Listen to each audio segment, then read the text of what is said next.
વધુ માહિતી સાથે અમારા સહયોગી મિત્તલ અંબાજીથી ખાસ આપણી સાથે જોડાઈ ગયા છે, તેમની પાસે જઈશું। મિત્તલ, આખરે કેવો માહોલ? તમે અંબાજીમાં પહોંચી ગયા છો, ચાચર ચોકમાં ભક્તો પહોંચી રહ્યા છે, અંબાના દર્શન કરીને ધન્યતા અનુભવી રહ્યા છે।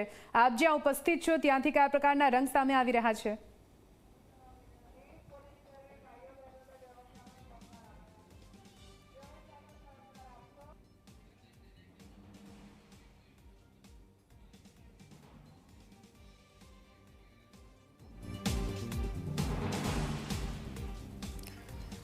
ફરીથી અમારા સહયોગીનો સંપર્ક સાધવાનો પ્રયત્ન કરીશું, પણ આપ જુઓ અંબાજીમાં ચાચર ચોકમાં અત્યારે ભર વરસાદમાં પણ ભક્તિના રંગ સામે આવી રહ્યા છે। મોટી સંખ્યામાં ભક્તો અહીં પહોંચી રહ્યા છે।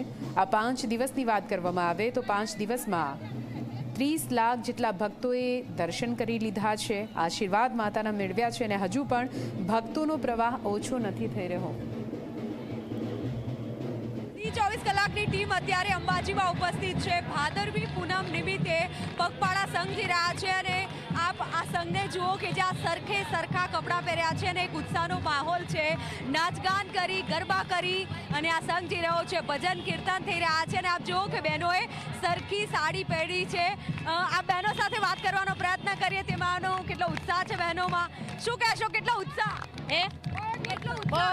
બહુ હોય તમારો। ક્યાંથી આવ્યા છો? રાજકોટથી ચાલતા આવ્યા છો? પગપાળા 25 વર્ષથી આવી હતી રાજકોટથી પગવાળા। બધા સરખા એક સાથે જ બધા સરખા। અને કેટલા દિવસ થયા? 14 દિવસ હા 14 દિવસથી જ માતાજી માટે કેટલી આસ્થા? માતાજી માટે બહુ જ આસ્થા છે, બહુ જ। માતાજી અમને સહન શક્તિ દે અને અમે ચાલીને હાલી શકીએ। બેટા શું કહીશ, કેટલા દિવસથી આવ્યા? અમે 25 તારીખે નીકળ્યા જવા છે, 13મો દિવસ છે। અને સાડીવાળી જે પહેરી છે મજા આવે છે? હા, બહુ મજા આવે છે, રમવાની પણ મજા આવે છે। અને આવી સાડી પહેરીને આટલું બધું ચાલે? હા। વાહ, એટલે તું તો રાધા બની છે, મજા આવે છે? હા। એટલે આટલી સાડી પહેરીને આવું ચાલવું અઘરું નથી લાગતું? જરા પણ નહીં, થાક જ નથી લાગતો। કેટલા લોકોનો સંઘ છે? 125 125 લોકોનો સંઘ છે। કેટલા વર્ષથી આવો છો? 24 વર્ષ, આ 24મું વર્ષ છે। આ 24મું વર્ષ છે અને આપણી સાથે ભાઈઓ પણ છે। શું કહેશો, મજા આવે છે? બહુ મજા આવે છે। માતાજી માટે કેટલી આસ્થા છે? બહુ જ આશા છે કે અમે અહીંયા અમને માતાજીએ ખુદ અહીંયા